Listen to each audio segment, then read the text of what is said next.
Dia kata if you want to heal the ghost, use your vision and select him. Oh, vision. Okay. The vision Okay. Boleh.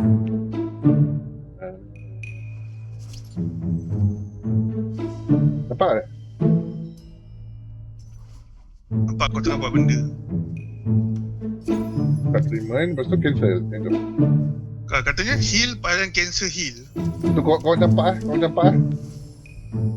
ah. Healing fail. Okay. Nampak dia. Terus Nampak dia. Woi, tak boleh kerja aku. Nampak dia, Zai. Cepat dia, Zai. Aku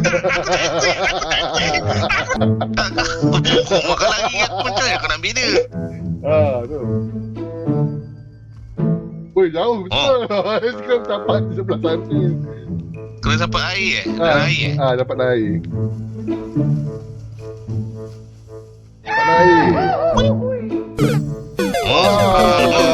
Victory.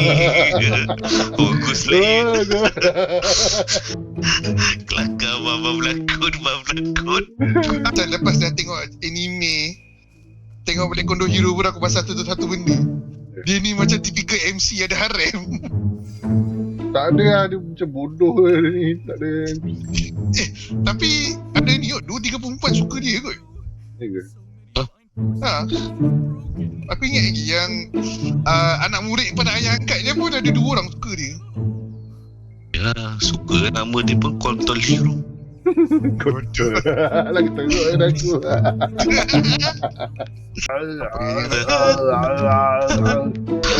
Comel habis. Gong. Kerabi anjing sebenarnya. Gong. Boleh balik ke? Tak boleh balik ke? Dia macam comel habis. Gong. Tak boleh minum lah. Aku nak jadi anjing kan? Tak boleh. Dah aku main mahjong anjing. Aku mana pandai main. Orang kelakar pun. Puling tu. Ya, aku screenshot bodoh je. Aku mana pandai main. Alah bodoh anjing. Comel habis.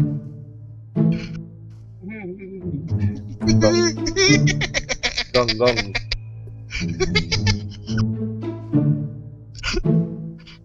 Aku tak boleh nyala. Comel aku Balik tengok. tu atas meja. Main tujuh main. Tak nak aku. Hussein, attack naik surah tu Hussein. Okay lah.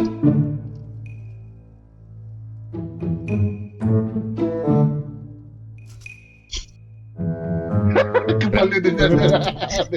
Dekat kepala nak ketengkuk dia. Duduk balik. Ada kan? Relax dia. Dia belakang tekuk dia.